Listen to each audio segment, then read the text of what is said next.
Hello everyone, today in this video we will fight against the advanced character of our world around us, and this time we will talk about costs. We were recently talking about costs of freedom.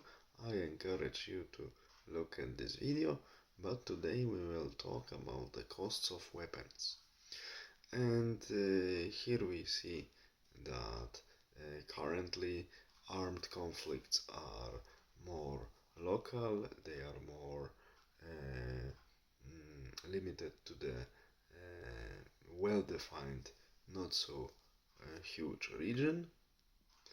And there are more precision attacks, like with drones, like with rockets, like with specialistic artillery.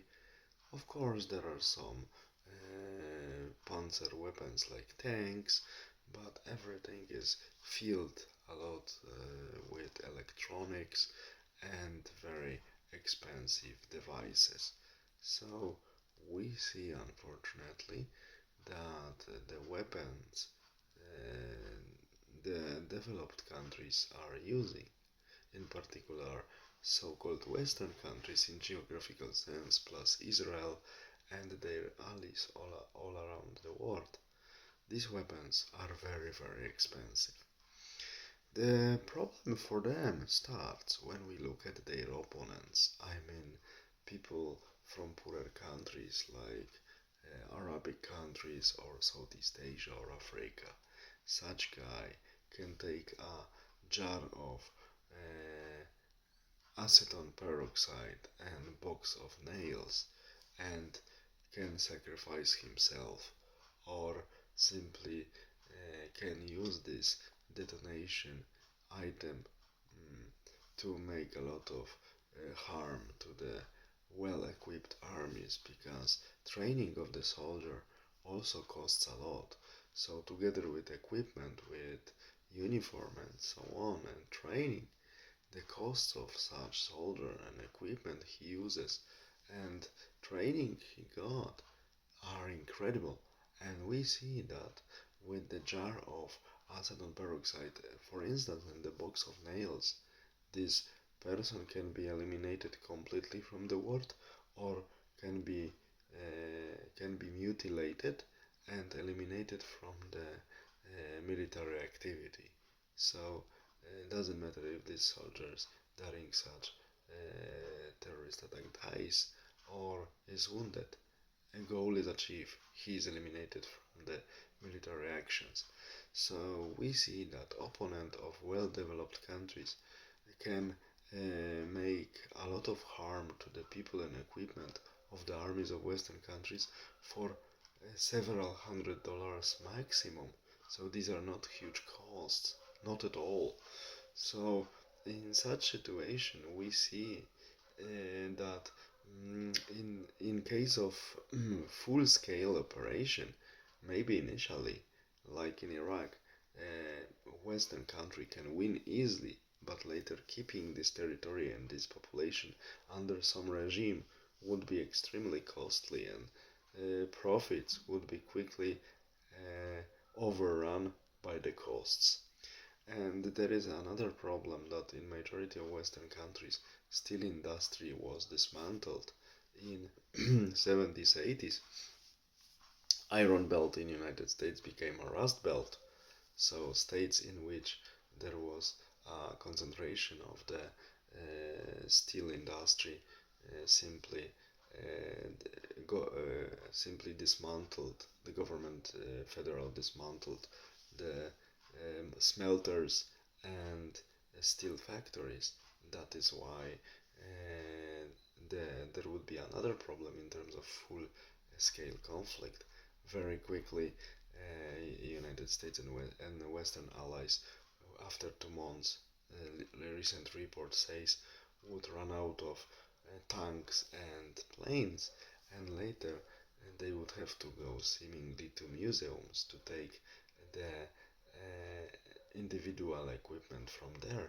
But after 3 to 4 months maximum, they would run out of the equipment, because they do not have enough steel industry factories working to start the production and fulfill the needs of the war economy.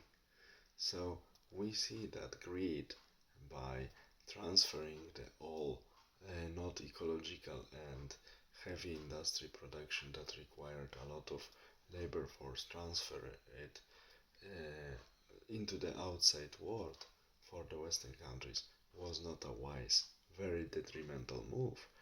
And also, this is another problem that this equipment would be quickly destroyed in terms of full scale conventional conflict, but also it's too expensive to rebuild it again.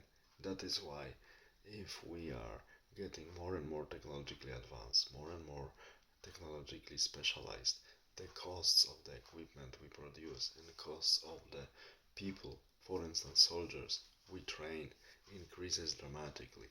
That's why in the confrontation with opponent that is using simple methods of fighting on a longer run, the more advanced. So the more advanced side, the more advanced opponent who is using much more complicated, so much more expensive technologies is on the losing position definitely.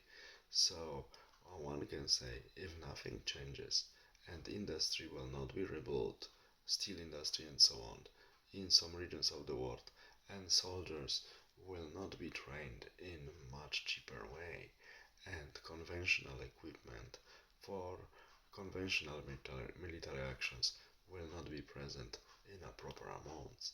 One can say that so-called Western and I would say even highly civilized countries currently in the world are on at the losing end in case of military conflicts because costs and lack of industry in the proper amount to cover the losses even in conventional military equipment cannot be compensated so quickly and so easily.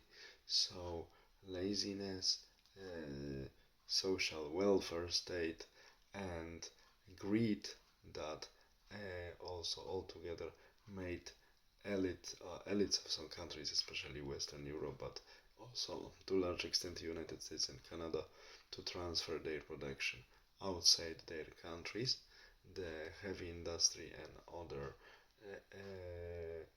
branches of the industry that needed a lot of labor force and were destroying environment, transferring this all branches of the industry outside and investing in more and more technologically advanced equipment. These were not good decisions. I would say very detrimental and maybe even suicidal. Time will tell. All the best. Have a nice day. Bye.